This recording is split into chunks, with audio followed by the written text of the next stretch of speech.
Hoy nos toca miércoles. Cecilia, muy buenas tardes, ¿cómo estás? ¿Cómo estás, Alicia? Buenas tardes. Acá, dando vuelta por algunos discursos. Ah, sí. Sí. Eh, Cecilia, bueno, charlábamos un poquito fuera de aire sobre los ejes para la columna de hoy y la propuesta era un poco hablar sobre el punitivismo, los derechos humanos, los discursos de odio, un poco enredarnos en esa discusión que asoma también por estos días. Bueno, me parece que empezamos un poco ya la semana Sí. pasada, bueno, a partir de todo lo que sucedió con el atentado a Cristina, con cómo viene derivando la investigación judicial también, y por esta referencia, ¿no? Un poco obvia, si se quiere, de quienes repudian el atentado a Cristina, porque también lamentablemente tenemos que decir que hay mucha gente que no repudia, sino que festeja ese atentado, lamenta que haya salido mal. O sea, hemos Ujú. llegado a estos niveles de encono y de odio a nivel social, entonces se empieza a referir a esos discursos de odio que no son en verdad algo nuevo. A ver, para mí, discurso de odio es haber escrito Viva el cáncer cuando Eva Perón estaba gravemente enferma, ¿no? O sea, Ujú. no estamos hablando de ahora y antes que ella también. No, tampoco empezó con Evita el Claro. discurso de odio. Creo que tiene que ver con las tensiones y las a veces irreconciliables que nos atraviesan como sociedad y las deudas no saldadas, y sobre todo con el odio de las clases dominantes hacia su propio pueblo. Ujú. Entonces hay algunas cosas, pero es como que problematizamos los discursos o problematizamos problemas graves que tenemos, cuestiones que se vienen arrastrando y que son deudas que tenemos en situaciones en particular, Ujú. lo cual siempre me parece que nos deja un poco en el apuro de dar una solución que a veces viene así, como llamada por la urgencia, que no siempre es la mejor manera, Ujú. y Y no siempre que tenemos a veces... claro, no siempre tenemos claro por dónde ir, digamos, ¿no? No, por supuesto, porque creo que cuando no se va debatiendo lo necesario, después de repente aparece lo urgente y te cambia la gente del lugar, y no siempre los medios que se piensan que son la solución es así, ¿no? Entonces Ujú. me parece, a ver, ¿de dónde vienen estos discursos de odio? También se habla de la justicia, bueno, a partir de este procesamiento irregular de Cristina Kirchner, de todas las fallas en el proceso, del encono político que hay detrás de esa causa judicial y todo, entonces hablamos de la justicia, y la justicia es parte de ese Ujú. aparato de odio, si se quiere, de esos dispositivos del odio. Entonces, miremos un poco más atrás, ¿no? ¿Dónde se consolidó esto? ¿Dónde empezamos a dar paso a esta manera de pensar y a naturalizarla? Y sobre todo, ¿dónde consolidamos un poder que tiene tanta capacidad de daño y tanta autonomía y tan poca capacidad de control externo como la justicia? Me parece que hay que discutir ese tipo de cosas. Ujú. Y Pensaba, sobre los Cecilia, discursos de odio, perdón, ahora estamos hablando de un hecho que además, por la magnitud, por la figura que involucra, tiene como mucha relevancia y genera discusiones de todo tipo, pero estos discursos están, como vos decís, hace muchísimo tiempo y produciendo efectos realmente también muy significativos. No podemos dejar de recordar los linchamientos que de alguna manera también se alimentaban con los discursos mediáticos, bueno, los linchamientos que nos mostraban algunos medios de comunicación no hace mucho tiempo. sí, recuerdo que lo que pasa es que, a ver, yo no quiero decir que hubo un tiempo en el que había linchamientos, sino que quiero decir que hubo un tiempo en que los medios mostraban linchamientos, Ujú. ¿no? Está bien. Ahora, estos linchamientos que después muchas veces eran mostrados como la mano de obra, la justicia por mano propia, pero a veces también como con un dejo de justicierismo, de onda, bueno, ya que Ujú. nadie hace nada, nos parece bien, y otras veces también eran mostrado como un signo de barbarie. Ahora los medios estuvieron alentando esa solución, entre comillas, de manera continua, por lo menos desde los años 90, ¿no? Además de entender que el problema de la seguridad o inseguridad en este país tiene que ver, por ejemplo, con los robos, así, los arrebatos de mano, los asaltos de callejeros, ese tipo de Ujú. cosas. O sea, el eje de la seguridad o la inseguridad pasan por ahí, justamente en crímenes, en delitos cometidos por pobres, ¿no? De corto alcance, de poca monta, te diría, más allá de la situación obvia de disgusto incluso riesgo físico sobre la persona que es la víctima, digamos, ¿no? Pero como que ese fuera el eje. Entonces, claro, discutimos ladrones de cartera y no discutimos la fuga de miles de millones de dólares de ciertos sectores de la clase dominante argentina. Entonces, Macri es un ídolo cuando tenemos sobradas pruebas de cómo fugaron dinero, de cómo se han estado apropiando de bienes públicos y de bienes públicos, cómo nos enchufaron a todos los argentinas y argentinos la deuda que contrajeron de manera privada para que la paguemos con los fondos que tienen que ser para el pueblo, o sea, de todas esas cosas, ¿no? Como que siempre estamos corriendo, aceptando que se corren esos ejes del lugar, y de la mano de eso viene la criminalización de los sectores populares. Que además siempre es quien termina atrapado en ese proceso de criminalización, digamos, ¿no? La selectividad opera ahí de manera muy, muy clara. Claro, y yo creo que es importante decir, Alicia, que el hecho de que nosotros hablemos de la selectividad penal, primero hace hincapié en el carácter totalmente de clase de la justicia. Justamente creo que hace 2 días que acá el diario Territorio publicó unas cifras de qué nivel de educación tienen los presos acá en Misiones. ¿No? De más del 60% de los presos en Misiones no terminaron la escuela primaria. Sí. Entonces ahí estamos hablando de dónde está poniendo la lupa la justicia para elegir a quién deja presos. Y con esto no quiero decir que esas personas son buenas ni que yo reivindique lo que hacen, porque además una de las chicanas que sufrimos las y los militantes de derechos humanos permanentemente es que defendemos delincuentes, que defendemos violadores, que al cabo estamos en contra de las víctimas, ¿no? O sea, es lo que nos viven diciendo. Sin ir más lejos, la semana pasada cuando hicimos la actividad por María Bobando, hasta las funcionarias que vinieron a presentar la amicus curiae, la pregunta fue, ¿y a ustedes no les interesan las víctimas? ¿No? O sea, la defendemos a María, que era la entregadora de su hija y su nieta, y no defendemos a las víctimas. O sea, este es un discurso que se repite, ¿no? De que es cuando vos defendés los derechos humanos no te importan las víctimas y defendés a las y los delincuentes. Es un cliché, creo que tiene que ver también con que a nadie le interesa, sobre todo a los comunicadores no les interesa profundizar en qué quiere decir defender los derechos humanos, que es defender también el límite del uso del poder del Estado contra las personas particulares, ¿no? De calibrar, digamos, también una cuestión de poderes, de que el aparato del Estado es un poder inmenso, prácticamente sin límites, y que no puede descargarse sin más y sin algún tipo de regulación que tiene que estar en la ley, tiene que estar en la Constitución, sobre los derechos de la persona y conculcarles todos sus derechos y prácticamente no dejarle derecho ni a vivir. Mucha gente también predica eso, ¿no? Pero bueno, son un poco las alternativas en las que vamos quedando atrapadas, ¿no? Y pensaba también en esta dificultad de plantear la discusión, explicitando también los lugares de donde hablamos y las expectativas que se plantean, porque bueno, ¿qué decimos cuando pedimos más penas? ¿Qué decimos cuando planteamos cuestiones como que se pudran en la cárcel? ¿Qué decimos ahí realmente, no? Y ahí me parece que cuesta esa discusión. Es que, a ver, Alicia, yo creo que cuesta, pero es una discusión que hay que darle porque es una discusión a la que hay que regresar. Yo, por ejemplo, empecé a estudiar en la facultad en los años 90, en una época que era muy difícil estudiar ciencias sociales porque a nivel ideológico había toda una cuestión de pensamiento, de imposición del pensamiento único que era muy dura, pero así todo, por ejemplo, sobre todo estudiando materias como sociología, todavía primaba la idea de que lo general era el marco en el que actuaban las personas, los individuos, ¿no? Y de que ese marco de lo general es lo que podía llegar a explicar en alguna medida la acción, si bien la acción de las personas individuales nunca se explica de manera última, no hay manera de preverla ni de determinarla, ¿no?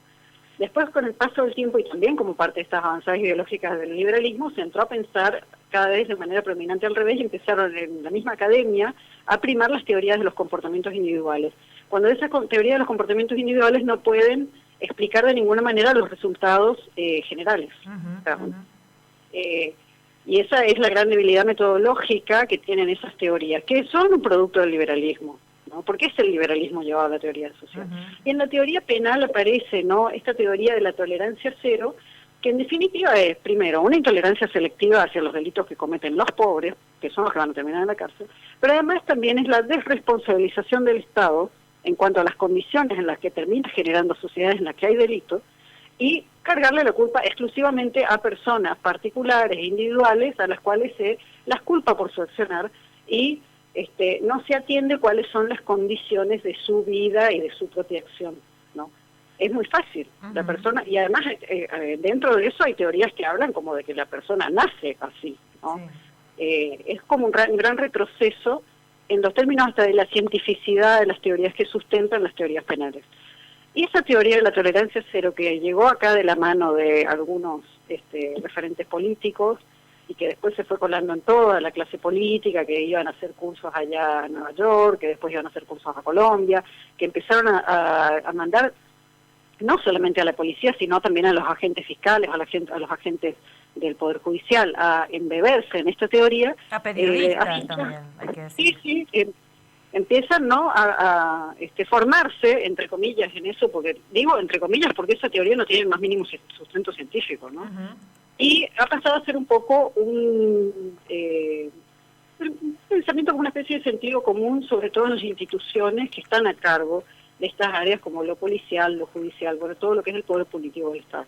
Pero permea también a otras, que uno piensa, ¿en qué clave piensan hoy en día los trabajadores sociales, los psicólogos, los psiquiatras? Y en la misma clave, ¿no? O sea, como que el delito, en vez de ser un producto de la misma sociedad que genera esas condiciones y lo está produciendo, es como un caso de una persona que decide por sí misma que va a ser delincuente, que le gusta, que es un perverso, que se solaza haciendo malo, digamos, y cuando después la verdad es que más allá de que existan o no perversiones, el que va a terminar preso es el pobre, no va a terminar preso una persona ni siquiera que tenga recursos para defenderse.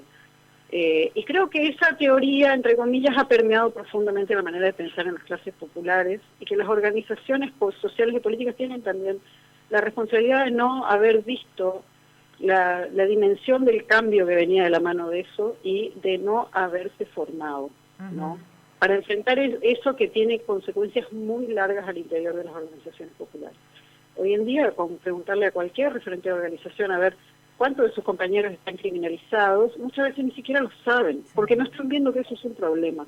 Pero porque es un tema tabú, decíamos nosotros también, porque una cosa es la criminalización de la protesta, las causas judiciales por, bueno, qué sé yo, corte de ruta, vinculadas a la protesta, pero otra es cuando empezamos a indagar esas otras causas que son como, entre comillas, los delitos comunes, y ahí el universo se ensancha terriblemente.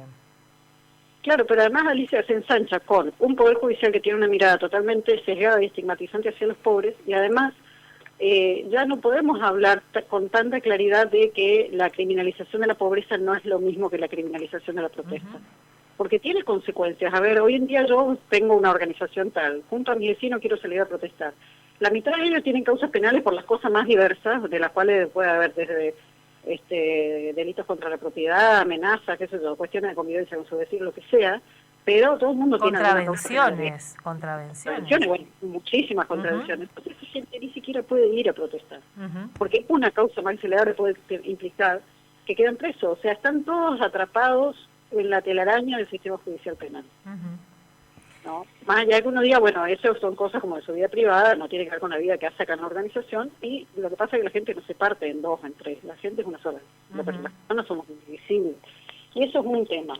Pero además lo que yo creo que también es que lo que hemos ido reforzando no solamente que es el aparato judicial, policial, penal, sino que además antes, sobre todo del desguace neoliberal que hizo del Estado, se entendía que el Estado tenía que garantizar condiciones para el ejercicio de derechos. Y muchas de esas condiciones para el ejercicio de derechos tenían que ver con instituciones, con empresas del Estado, por ejemplo, que garantizaban el acceso al agua, el acceso a las comunicaciones, el acceso a las comunicaciones. O sea, Argentina en su momento privatizó todas las áreas estratégicas del Estado, desde YPF, pasando por Aerolíneas Argentinas, los servicios de obras sanitarias, muchas de las empresas provinciales de energía, como si fuera que todo eso no implicaba derechos de las y los usuarios, que son las y los ciudadanos, ¿no? Entonces, se fue retirando el Estado de esas áreas, y lo que empezó a quedar es la respuesta de lo policial. Debo decir que el pueblo argentino luchó, ahora su partido, por conservar derechos, sobre todo el derecho a la salud y a la educación, ¿no? pero no alcanza, y en ese tiempo todavía las organizaciones pensaban en que lo que había que reclamar era derechos. ¿Desde cuándo empezamos a reclamar punitivismo, cárcel, que metan preso a nuestro vecino? Empezamos a instaurar un sistema de vigilancia hacia adentro de las comunidades. ¿Desde cuándo eso es parte de la lucha popular? Y eso es parte del neoliberalismo. ¿Desde cuándo somos parte de los foros? Pensaba Cecilia, ¿desde cuándo las organizaciones populares empezaron a tramar y a enredarse en esos famosos foros de seguridad que aparecen y que proliferaron en los barrios hace unos años? Bueno, me gustaría saber, porque como yo no viví acá mucho tiempo, yo vi la experiencia cordobesa de los foros de seguridad fracasar abiertamente, porque cuando los vecinos de verdad iban y le decían a la cana, che, mirá, acá el esquema de delito es así, y la policía se terminaba yendo porque eran ellos. Entonces, en la medida que la gente empezaba a tener participación, pues estaban en problemas. Pero evidentemente acá le encontraron alguna otra vuelta, que yo creo que lo que tiene que ver es que esos foros se sostienen con agentes civiles de la policía. Que además también se ha ido avanzando en un concepto de buchonismo social que es muy preocupante, ¿no? Porque todo esto fue fortaleciendo todo este aparato punitivo que de alguna manera es el que viene de cometer el genocidio en los años 70. Entonces, a mí, realmente, te digo también como sobreviviente de la dictadura y como víctima del terrorismo de Estado, me pone de la piel de gallina cuando hay gente que hoy en día pide leyes más duras y cárcel y esto en nombre de esa lucha en contra de los genocidas. Creo que están reforzando ese sistema que está presto para volver a cometer el genocidio cuando quieran, y con mucho más poder y mucha más extensión y mayor cantidad de gente y de recursos que en los años 70. Además está interesante profundizar después esa discusión, Ceci, porque cuando aparecen estas cuestiones también es como que es todo lo mismo, ¿no? Es lo mismo perseguir a un genocida que perseguir a un ladrón, digamos, ¿no? Y van como intentando instalar las mismas consignas para esa persecución. Y ahí me parece que también hay que volver a instalar algunas discusiones. Sí, yo creo que... Bueno, como acá en Misiones tampoco hay una tradición de continuidad de los organismos de derechos humanos, habría que ver, digamos, pero yo creo que una cosa que distingue a los organismos de derechos humanos de otro tipo de organizaciones es que cualquier tipo de derecho humano que uno tenga que defender lo defiende, y al que tiene que ubicar en su lugar es al Estado. Solamente el Estado viola los derechos humanos. Y una cosa es enfrentarse al aparato de Estado, incluso a los genocidas como agentes de ese aparato de Estado, y las medidas que vos puedas pedir, porque la lucha contra el genocidio fue algo como constitutivo de nuestra democracia, y fue, bueno, a pesar de todos los reveses que tuvo, como un ejemplo de la perseverancia y de que se podía llegar a conseguir algún tipo de resultado a pesar de la perseverancia, gracias a la perseverancia, ¿no? Que así todo yo creo que también hay cosas que hay que evaluarlas a lo largo del tiempo, ¿no? Porque finalmente después del 2006 se empezaron a hacer los juicios, algunos genocidas fueron presos. Debemos decir que entre el universo de gente que participó en las estructuras que hicieron posible el terror de Estado y los que terminaron procesados y condenados, la diferencia es abismal. Totalmente. No se sabe si se llega al 1%, ¿no?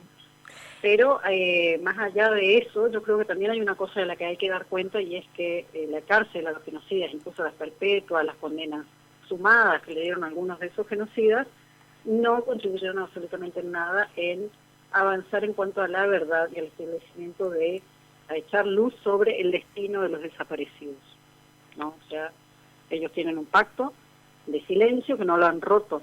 Entonces, una parte de la demanda histórica, que es la verdad, porque es memoria, verdad y justicia, por más que vos logres ponerle que mañana, no sé por qué, tenemos la varita mágica y condenamos a todos los genocidas que faltan condenar, cosa que es imposible, de todas maneras nos está faltando una cuestión fundamental para la reparación de la sociedad y de las víctimas del terrorismo de Estado, que es poder acceder a la verdad. Y ellos se han abroquelado ahí, y la justicia penal no es la solución para eso.